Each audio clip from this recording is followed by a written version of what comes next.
Hi everyone, Megan Kennedy for AEP 800 Module 15. My third technology I will talk about is Moodle. What Moodle is like an online CMS that you use to create an online classroom for your blended, flipped, or virtual online classroom. I don't have this problem, but I know our last few assignments have really highlighted what education is leaning towards. It's pretty obvious that some sort of online education is going to become the norm for the most part, and a lot of people out there are going to need a CMS like Moodle in order to do that. Luckily, I work at a school that is Google based, and so I have access to Google Classroom, creating Google Communities. A lot of the classes that I've taken through the MIT program have been on these, so I will be really comfortable in implementing them and helping students, especially with the student side of these applications, when I'm ready to jump into that.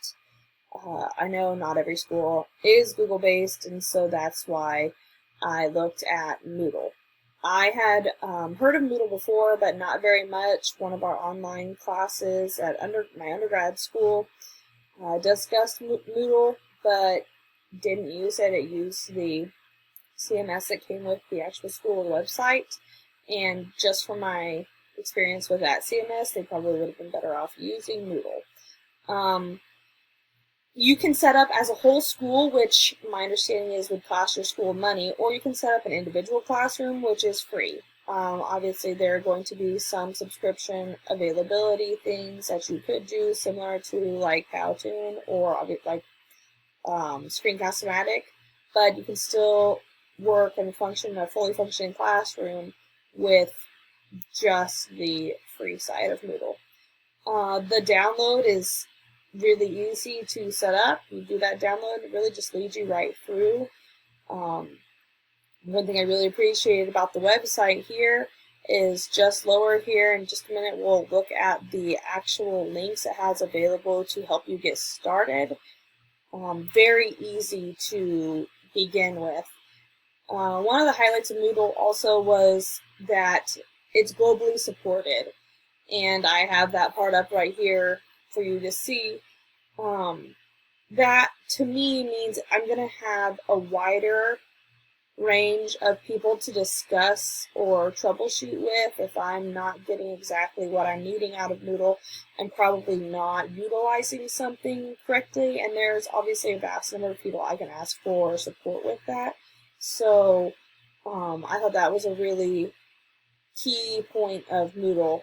And another great thing about being globally supported is it would allow me to connect my classroom with other classrooms around the globe of potentially similar age students and start some cultural or global learning systems in there to just kind of open my kids in my small rural Kansas town's eyes to just different areas of the world that they may never see.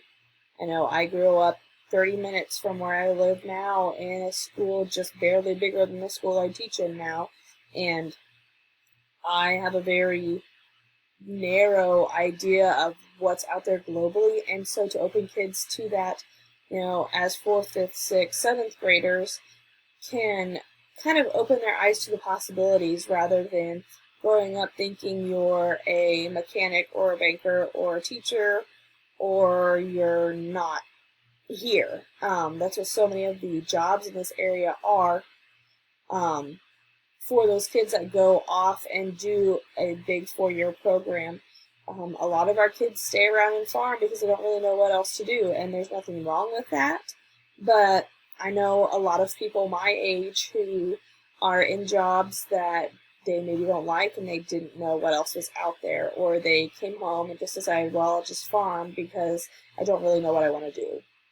And we obviously need those farmers, but you also don't feel very self-fulfilled if you've just resorted to doing that because you don't know what else you should do. So opening my kids' eyes to that global network and seeing what's available, I think would be a really huge aspect. Some of them are still going to decide they want to be farmers, and that's amazing and great. We need that. But some of my kids were just going to come back here and, work at the bank like their mom does, may see some of those opportunities that happen 40 miles away in Hayes or 1,000 miles away across an ocean. Like, it just kind of gives them more of a sense of the world. Right down here, like I was saying, they have a lot of links that help you get started. As I was trying to learn about Moodle, hit documentation, and it brought me to what I assumed, and quite literally is anything you would need to know to set up Moodle. Any question you would have to get started would be answered through these guides. There's quick guides, there's stuff for teachers, there's stuff for just administrators.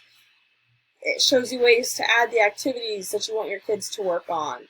It shows you what your students are going to see, how to add your students to your class, and so on. So I thought that the links that Moodle provided were really spot on and made diving into something like creating an online classroom much more attainable, because the part that seems like it would be the most stress to me has a lot of support built in already.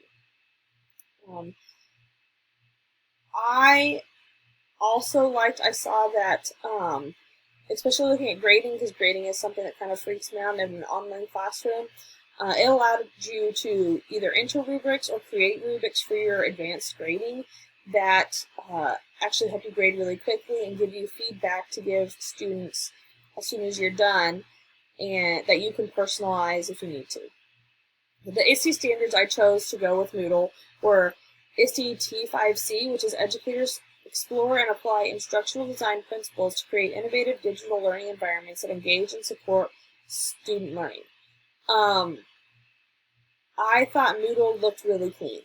It did not distract. It was easy to use, and I think that that would obviously show the student that, we are classroom-based. This is still a classroom. It's online, but it's still a classroom, and it still deserves the respect and responsibility that you would give in a regular classroom. The other ISTE standard I chose was ISTE T7A, which is Educators Provide Alternative Ways for Students to Demonstrate Competency and Reflect on Their Learning Using Technology. Moodle made it really easy for me to see that I could give individualized assignments or break assignments down into ways that students had choices on how they wanted to complete their assessment, whether it be they were creating a brochure or an online poster, a public service announcement, whatever that project is. It gave me ways to show them how big the availability of projects were, so they could show me that they knew what they were supposed to know. And I thought that sounded a lot like project-based learning, and I love the idea of project-based learning. It's really scary to think about implementing, and Moodle just kind of made it seem like I could still get what I needed to know that the students had covered, but allowed them a little more freedom in doing so. I have not created a Moodle classroom. I've done a lot of the research here and looking at these links and how you get started. I've talked to a couple people that used Moodle that are in other schools in the area or in the United States that I went to college with. And to me, if I didn't have Google available, this would be what I would use. But I have Google Communities and Classroom available, and I really like those, and so I will probably stick with that. But if I move classrooms or move schools and don't have Google available to me, I would really seriously consider Moodle. Thanks.